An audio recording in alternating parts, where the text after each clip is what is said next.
તો ગાંધીનગર મહાનગરપાલિકામાં સમિતિએ ચેરમેન અને વાઇસ ચેરમેનની નિમણૂકને લઈને કોંગ્રેસના મુખ્ય પ્રવક્તા ડોક્ટર મનીષ દોશીએ સરકાર પર પ્રહાર કર્યા।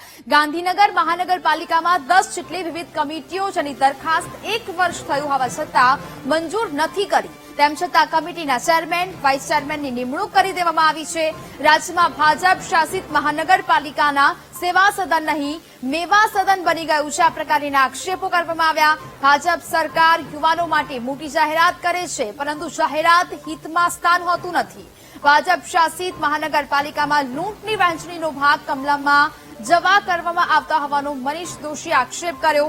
અમદાવાદ, ગાંધીનગર, રાજકોટનો ટીઆરપી કાંડ, હરણી કાંડ, સુરતનો તક્ષશિલા કાંડ અને આ બધા કાંડમાં સંકળાયેલા ભાજપના પદાધિકારીઓ કયા કયા હિતો સમાયેલા હતા એની પણ સરકારે જનતાને જાણ કરવી જોઈએ તેવી કોંગ્રેસે માંગ કરી છે।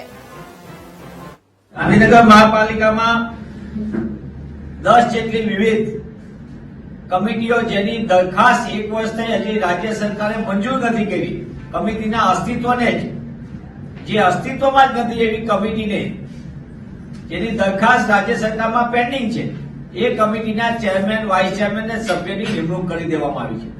મને એમ લાગે છે કે ભાજપાએ આ કરવા માટે એમનો આંતરિક ગજગા પ્રકાશ થાય છે, જેનો ભોગ ગાંધીનગરના શહેરીજનો બની રહ્યા છે। અને ભાજપાનું આ નવું નથી, જ્યાં જ્યાં મહાનગરો, જ્યાં જ્યાં સેવા સદનો, ત્યાં મેવા સદન બનાવી દીધા। રાજકોટની અંદર અગાઉ મહાનગરપાલિકામાં આખી નગર શિક્ષણ સમિતિ તિજોર કરવી પડી, મહાનગરપાલિકાએ ભાજપાએ બોલાવવા પડ્યા ગાંધીનગર